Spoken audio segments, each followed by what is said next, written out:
Hey everyone, Rob from Southgate Media Group here. Before we get started with this podcast, we have a quick message. If this is your first time checking out the show, we love that you found us and we really hope you enjoy it. What we have to say is for the subscribers. If you enjoy our shows, would you please donate to help keep these going?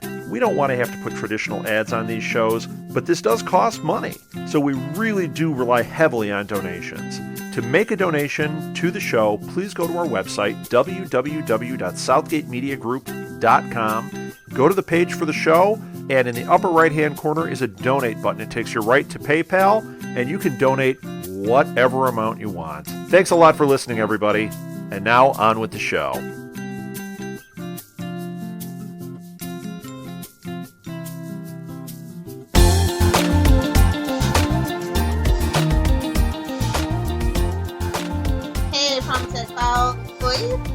Welcome back to the podcast. I'm Lilith. I'm Rickett. Up for discussion today is episode 202, Lizards, which has one of the weirdest title cards. I always forget what it is sometimes. One of the weirder ones. Lots to discuss, so let's just jump right in with the synopsis. Cool.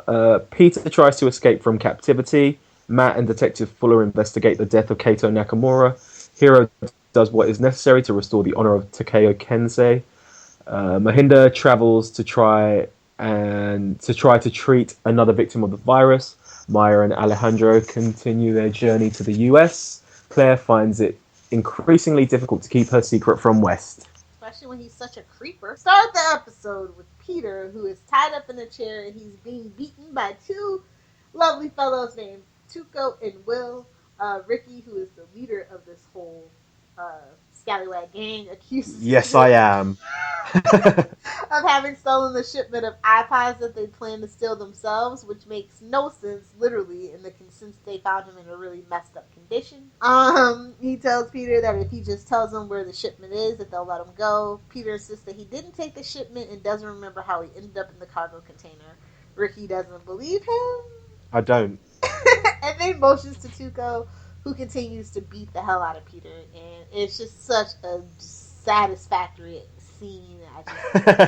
Cut to Mama Bennett cracking an egg into a pot of boiling water. She accidentally drops her wedding ring into the water in the process. Yeah. I don't know how you're cooking eggs, but you're probably doing it wrong. I'm just saying. Claire simply reaches in and pulls the ring out, burning her hand in the process. The burn, of course, quickly heals, and her mother ribs her for being flashy. Claire dismisses it as insignificant, but her mother expresses concern that somebody might eventually catch her. She complains about being forced to lay low and explains that trying to be inconspicuous at school actually makes her stand out even more. Maybe if you weren't so pretty. As her father enters the kitchen, she tells him that he may be able to hide who he is, but she can't. Noah explains that his job is to keep their family safe no matter what it requires. Claire understands and tells him that it must be difficult to live such a normal life after the life he was living before. Noah tells her that their current life is a nice vacation compared to what it was. Claire leaves and drives to school. Sandra picks up the newspaper and shows Noah an article about Kato Nakamura's death. Noah tells her that he knew this would happen. And I'm like, really? Yeah. You have Kato's power? Sandra presses him for an explanation, reminding him that they're not supposed to keep secrets from each other anymore. Noah shows Sandra an old painting from Isaac Mendez depicting Plot device! the gift that keeps on giving. Isaac Mendez. Kato laying in a pool of blood. She tells her that it's part of a series of 8 paintings, but that this was that he was only given the first one and needs to find the rest of it. It's another little storyline that's coming into fora. So yeah, the old Isaac's painting thing, which is always a good old plot device. I like the kind of big picture developments that they're kind of doing the first two episodes. Got a lot to pack in. Yes. Especially before tragedy strikes. AKA the writer's strike. Cut to the Devereaux rooftop, and NYPD is questioning Ando about Kato's death. Detective Fuller and Matt Parkman arrive naturally. I really do like the thing that Parkman does, where he, the little line that he says, I'm always used to being on this side of the tape. I really like that. I thought that was a nice little touch. Fuller briefs Matt on the crime, telling him that Kato fell from the building to the street below and had within his possession a portion of a photograph of himself with a symbol drawn on top of it. He informs Matt that Ando was a witness, that he saw Kato being pushed off the building despite there only being one body. Fuller continues and tells Matt that the photo had Angela Petrelli's fingerprints on it. Why they have her finger? Oh yeah, she's a shoplifter. That was a nice touch, actually, now that I talk about it. Matt points out the obvious and tells the detective that they need to bring her in for questioning. Matt asks Ando if he's seen the symbol before, and Ando tells him that it's a kanji meaning godsend and that it is the crest of Takeo Kensei. Matt tells Ando he needs to speak with Hiro, and Ando replies that he does as well. I like the thing about Heroes is that, you know, there's so many characters, but you really kind of forget at times who hasn't met.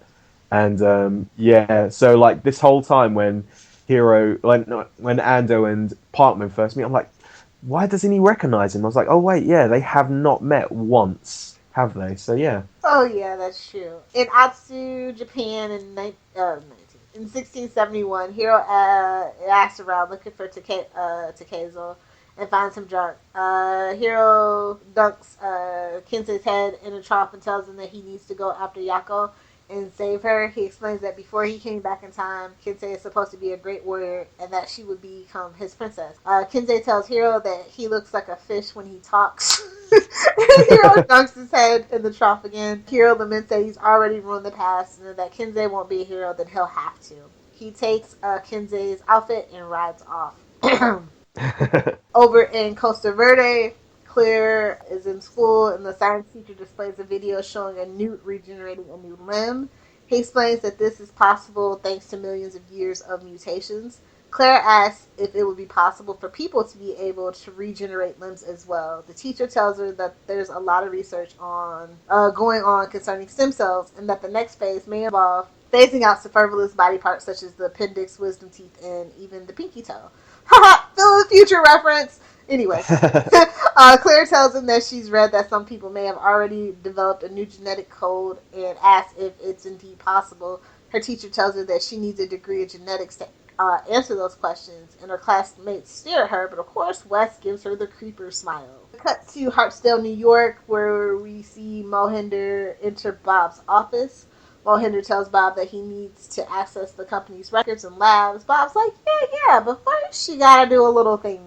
You're gonna fly off to Port-au-Prince, which is in Haiti, which should immediately tell you we're dealing with a Haitian. And he suspects that this man may be infected with the virus. Mohinder tells Bob that he'll go and test this individual and bring him back if he was infected. Bob reminds Mohinder that his blood is currently the only cure for the virus, so try not to get yourself killed. And that's literally Mohinder's mission every season. Don't cut to Coatepec, Guatemala, and Maya and Alejandro arrive at a woman named Nydia's house, played by the lovely Yvonne Cole, who I love. She's been like the grandma in every single like Spanish show that I've ever watched.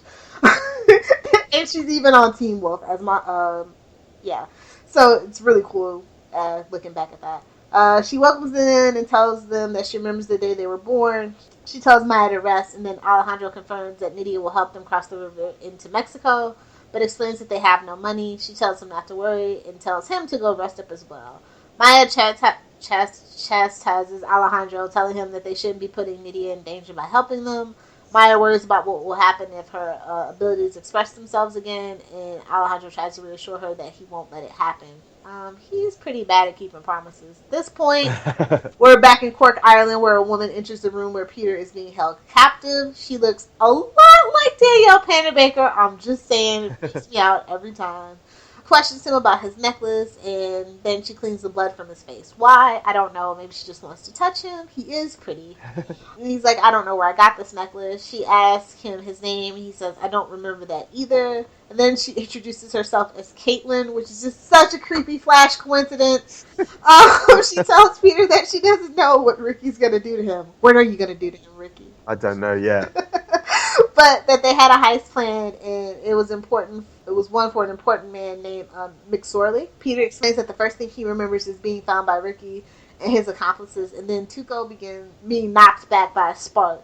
Peter tells her that he thinks the spark came from his hand. And so, as Caitlin finishes cleaning the blood from his face, she notices that despite all the blood she just cleaned away, that Peter doesn't have a single scratch on his face. That's a callback to Claire. And there's also something that we haven't mentioned about Peter.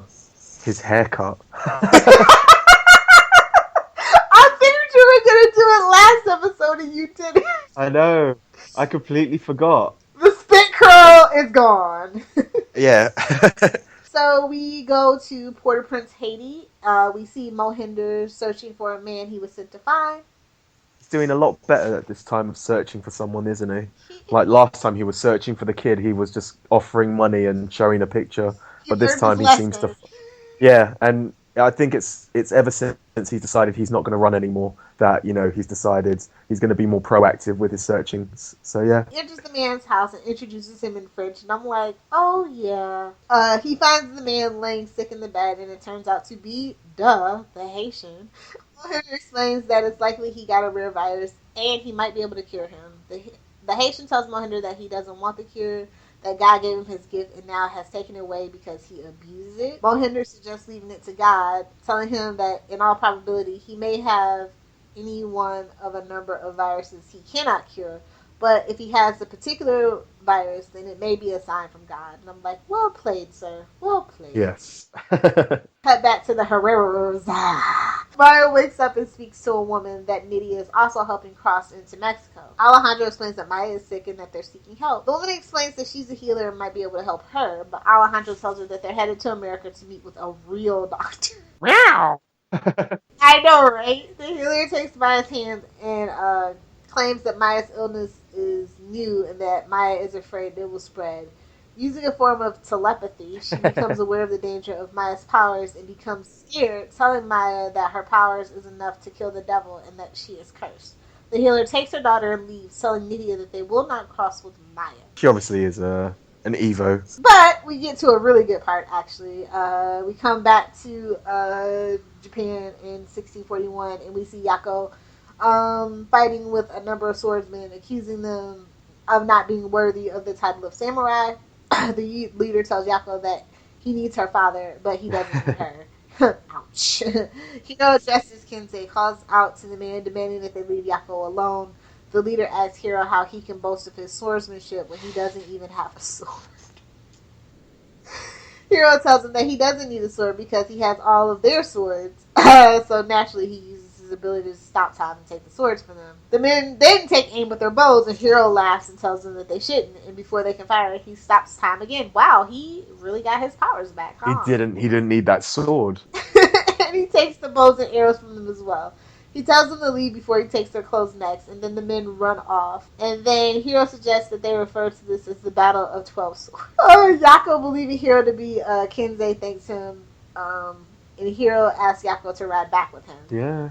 Careful, Hiro. Careful. You know what happens to the ladies you love. Oh, God. Back in Cork Island, Peter is trying to force his way out of the ropes binding him. Ricky leaves instructions for Caitlin. Eventually, he manages to concentrate and phase his hands through the ropes, freeing himself. He then begins to search for a way out of the back room where he's being held. Caitlin tells them that Ricky just left, but they tell her they're not here for Ricky. Caitlin grabs a gun and pulls it on one of the men, but he forces the gun out of her hand and tries to attack her. Peter comes out and electrocutes the man standing. The other man cocks a rifle and points it at Peter. Peter uses silent telekinesis to knock the rifle out of his hand.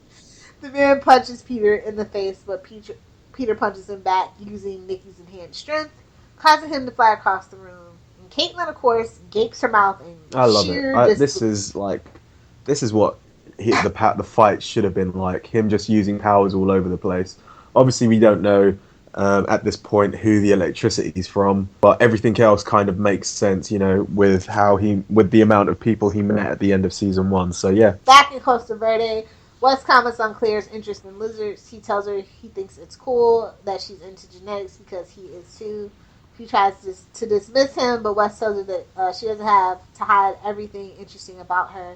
He tells her biology is their destiny and that genes change. He tells her about a book that he found by an Indian His name he can't pronounce. It talks about the same thing that Claire was talking about. Claire tries to avoid discussing it, but Wes offers to bring the book over to her. She tells him she's not really interested in genetics and says that she needs to get home. She walks to the parking lot and finds her car missing. Ugh. Cut to Hiro and Yako dismounting from the horse, and Hiro apologizes from the horse. And Yako apologizes to Hiro for thinking that Kensei had just absconded with their money. He promises to rescue Yako's father.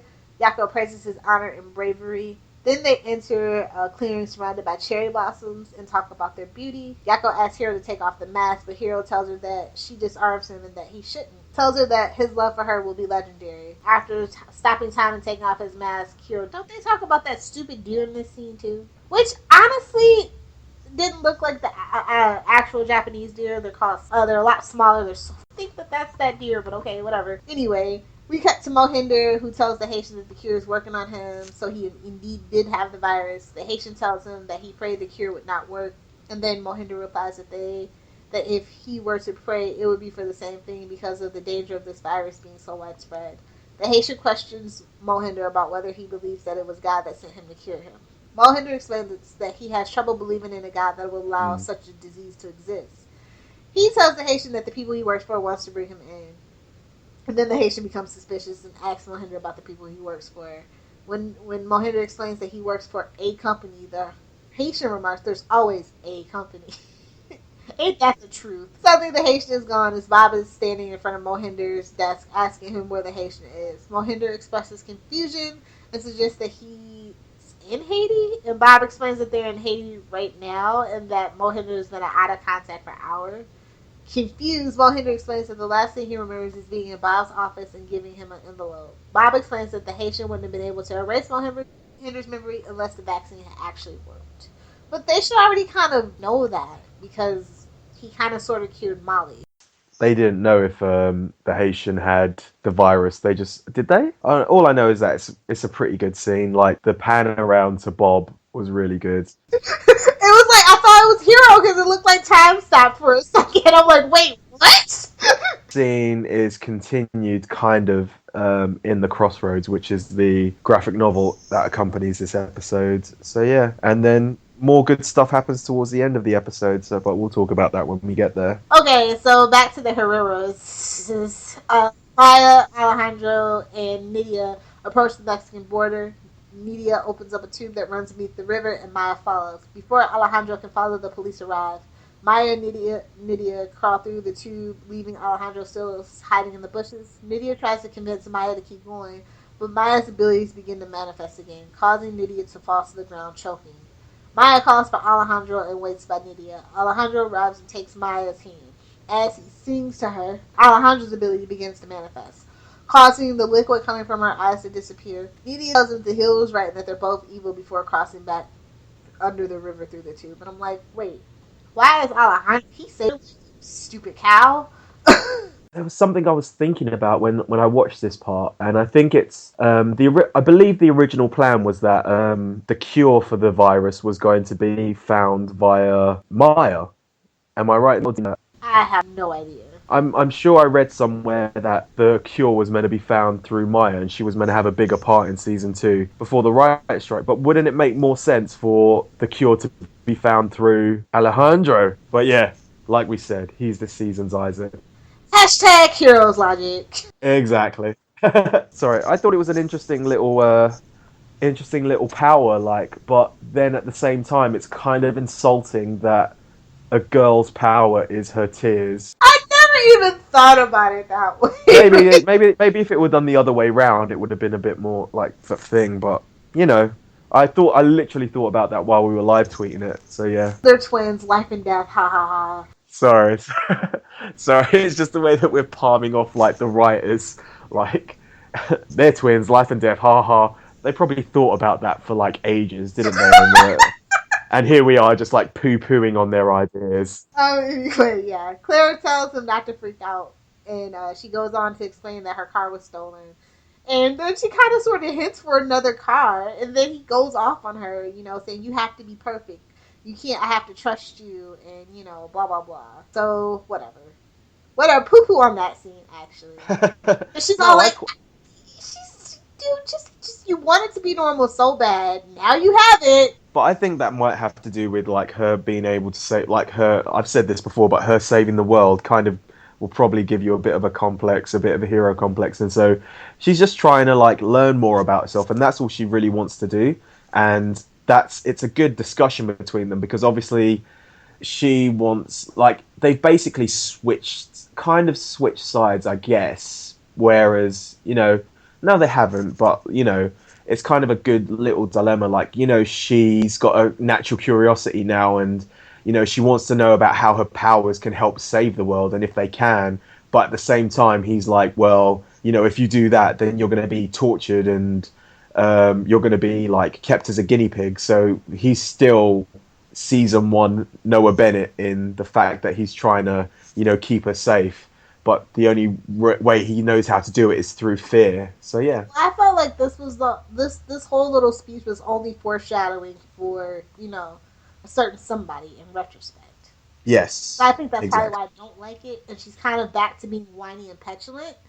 And I just like a proactive Claire. That's all. Fair enough. So we get back to New York with Matt and Detective Fuller, who are interviewing Angela Petrelli. He says he thinks that she killed Kato because they had a fight the previous day. She goes, we've been friends a long time, and sometimes people can come to the wrong conclusions.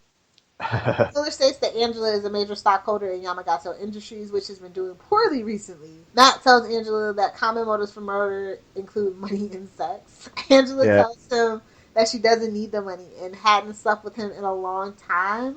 That is my line of the episode, but yeah, we'll get to that later. I'm surprised there weren't more people who were like, Hiro Nakamura is actually the third Petrelli brother. I know, right? Matt asks her about the symbol on the picture, Fragment found on Kato, and she explains that it was the logo of her husband's law firm. Really? Really, though? Anyway, he asks why it was drawn over his face, and she replies that she doesn't know. Matt, of course, hears her thoughts, however, and finds out that someone is seeking revenge for something terrible they did. Matt asks whether anyone would want revenge on him and Angela instantly asks for a lawyer. Matt asks again who wants revenge, and Matt hears Angela's thoughts as she screams for Matt to get out of her head. And I guess she actually didn't know that he could read minds, so she was doing that thing. Yeah. I liked it. I like it. They both looked at each other like... Yeah. But also, it's just like shows how much the older generation know more than our generation of heroes. I liked it. But like honestly, he should have kind of put two and two together. She's Petrelli, Peter. Yeah. And... because he's met them, right? Yeah, he has. Well, I suppose you didn't get a lot of time. Oh no, they've met each other and they've said each other's names, haven't they? Yeah. So, yeah. Poor Parkman. He's a detective, but he can't put two and two together. Well, that's what you get when you cheat. Exactly. Anyway, Matt meets Nathan, who is at the station to pick up his mother. Nathan tells Matt that she's not going to want to see him, but that she called him because she doesn't have anyone else to turn to. Angela starts screaming as she's attacked by an unknown assailant. In the worst VFX ever. But yeah. I agree. Unable to open the door to the interrogation room, Matt breaks the glass in the adjacent room. Nathan holds her as Matt asks who did this. Matt finds Angela holding another picture fragment of her with the symbol also drawn across her face. I told y'all, Angela Petrelli's a tough old bird. She ain't going nowhere. Yeah. Back in Cork, Ireland, Ricky returns and complains to Peter that the man he punched across the room was McSorley's son and that he just made the situation worse. Peter retorts that they'll just leave him alone with Caitlin next time instead. Ricky pulls a gun on Peter and tells him that he's turned a simple problem into a blood feud. And I don't know if that's racist or not against Irish people. Ricky tells Peter that he's going to help them with a new heist so that they can pay enough money for McSorley to leave them alone. When Ricky remarks on how well he handled the two men earlier, Peter asks Ricky how he knows he won't do the same to him and leave. Then Ricky shows Peter a box containing all the possessions he had with him when they found him and tells him his name is Peter. Ricky then threatens to burn the box, and I'm like, just pause time or use the telekinesis, damn it. Anyway, back in old-timey Japan, Hiro looks for Kensei, who is angry that Hiro stole his armor. He explains that he needed to use it to save Yeko, and to make people think that Kensei was a hero. Hiro explains that Kensei disarmed, well, quote-unquote Kensei, disarmed 11 men and rescued a beautiful woman. Kensei is skeptical, but Yako enters and thanks Kensei, telling him that he forgot his sword. She tells him that they must go rescue her father now. Kensei tells Hiro that apparently listening to him will earn him more rewards and asks him to make him a hero. They exit and are confronted by the men from earlier. The men shoot Kensei with 3 arrows and leave with Yeko. Hiro pulls the arrows from Kensei and soon notices that the wounds heal itself. I don't know, I kind of liked it. It kind of, the fact that he has the same power of Claire as Clever and gives us an idea of, how his legend was originally done. If you get me, before whether or not before Hiro was there, at least we know how his legend was created. It was because of his powers. But yeah, Yeah, and we think that he has Claire's powers. yeah, So that's an interesting start to this actual story. yeah. Cut to Mohinder's apartment. Nat and Molly are asleep. He tucks in Molly, and kind of goes, "Oh, Parkman." And then he gets a phone call from Noah, and Noah asks if Mohinder's trip was productive. Mohinder replies that he'll have the answer very shortly. Mohinder explains that it doesn't appear he's raised any suspicion, and that Bob seemed more disappointed in himself for having trusted the bungling professor. However, he feels that they're going to watch him more closely from now on. Noah tells him that he'll find the rest of the paintings himself now, and that Mohinder has given him just what he needs. And then we kind of, in that phone call, and cut to Copy Kingdom as Noah greets a customer who happens to be the Haitian. Smiling Haitian. I know! He's more creepy when he smiles. Back at the Butler home, Mr. Mogul watches a dog show on TV with Claire before her mother tells her to turn it off. But Mr. Mogul gets upset, so Claire turns it back on. That was a cute little part. About limb regeneration, and then glances at her toes that she has just so happened to have painted. Somebody has a foot fetish. She takes a pair of scissors and cuts off her pinky toe. After a short time, the toe actually grows back. Mr. Muggle starts barking, and Claire realizes that Wes was watching her from outside the window. She runs outside to catch him, but doesn't see him. Claire goes outside the driveway, and Mr. Muggle continues barking up at the sky. Only a copy of Activating Evolution is left on the ground. And it's really funny, because Mr. Muggles is like literally trying to jump up towards the air, and Claire is looking up. And it goes back to what Wes says about aliens and robots. Yeah, and how like no one looks up anymore. Yeah. So yeah. Trivia I have. This is David Anders' first episode as a main character. He is credited as a guest star in 4 months later. French are displayed in yellow subtitles. French was displayed in yellow subtitles similar to Spanish. French was not displayed in subtitles during Parasite. In both the first 2 episodes, Peter is shown wearing a necklace identical to the Haitian's necklace. In this episode, the Haitian is shown for the first time not wearing his necklace. Dramatic pause. Hiro says, "Mudder, mudder, mudder, mudder." Mudder meaning it's useless. This is a catchphrase of Dio Brando, the main antagonist from JoJo's Bizarre Adventure, who also has the ability to stop time. I've already said about Graphic Novel The Crossroads sheds more light into the meeting between Mohinder and the Haitian. Kensei visits Whitebeard's hidden fortress to obtain the Fire Scroll. These events are mythologized in the online documentary Sword Saint. What do you give for the grade? I think this one's a B-. I'm really getting the Japan thing is getting really tedious. It's almost akin to the Sandersons at this point for me. Oh, scandalous. Yeah, scandalous. I'll give it a B. I'll give it a B again. Let's just mention that the Sanders haven't been in any of the episodes yet. That's like the saving grace. But they have been replaced by the Herreras. Yeah, that's pretty much it. Any favourite lines? I've already said mine, which was obviously Angela and her sexy time with Kato. I know. I think it's Bob and Mohinder's conversation. Where is he? Where is the Haitian? Mohinder. The Haitian? Isn't he in Haiti? We are in Haiti! And iconic moments. I'm going to go with the toe being cut off because obviously it's the start of something. Most iconic thing about this episode for me is the toe, yes, but also the painting of Isaac Mendez's painting of yeah. So, shall we move on to the Crossroads? It's the Haitian again. It's a Haitian storyline. We've talked about this before. It's another one of the Haitian. It's basically giving us more background into the meeting between Mohinder and the Haitian. It tells that Mohinder was in on it from the beginning and basically just told the Haitian to go find. So it's basically the Mohinder telling the Haitian the plan and then getting him to wipe his memory. But before the Haitian does anything, he goes back to his hometown, place where him and his father had that massive Barney before. He's asking for forgiveness for his past sins, and he sees this as his second chance. And that's all it really is. There's no trivia, so yeah, it seems pretty much like. Do you know who was the artist and? Story was by Joe Kelly, and the art was by Michael Gato. The Easter egg was a behind-the-scenes image of Lestat. The Tom Cruise. No, Mr. Muggles. Emails. We have one email. Who is it from? Charlie! English Idiot 101! We love you! I know, right? 4 months later, did a good job at showing the most characters after the events of the last season.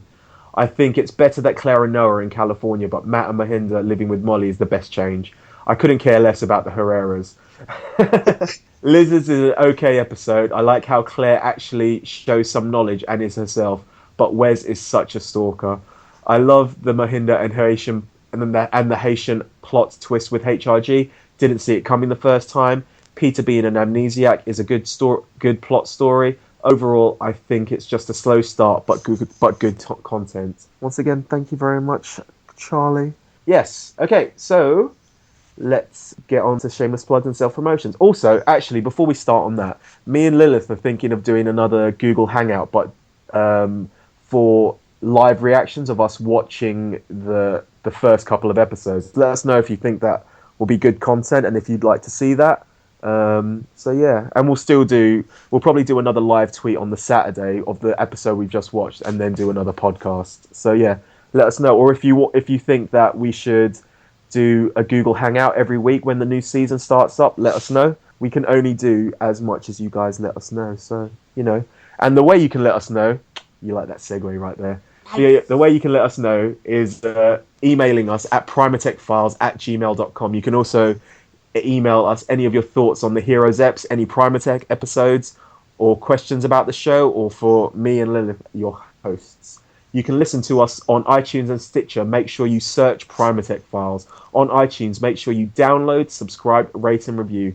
You can find us on Libsyn, primatechfiles.libsyn.com.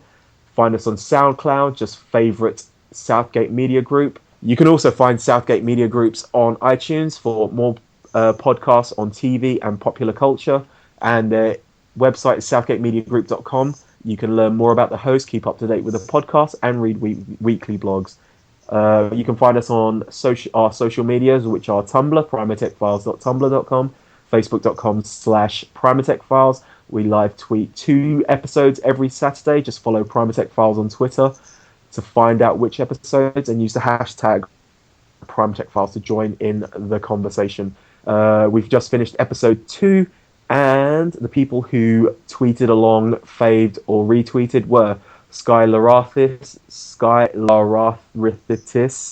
George Dizamaze, Turgini Danny again, Demetria Mills 3, Cinzia 667, English Idiot 101, Kyra Coco, and Lucy O'Bailey. Don't worry about me butchering your names. I will send you a tweet when this episode comes out.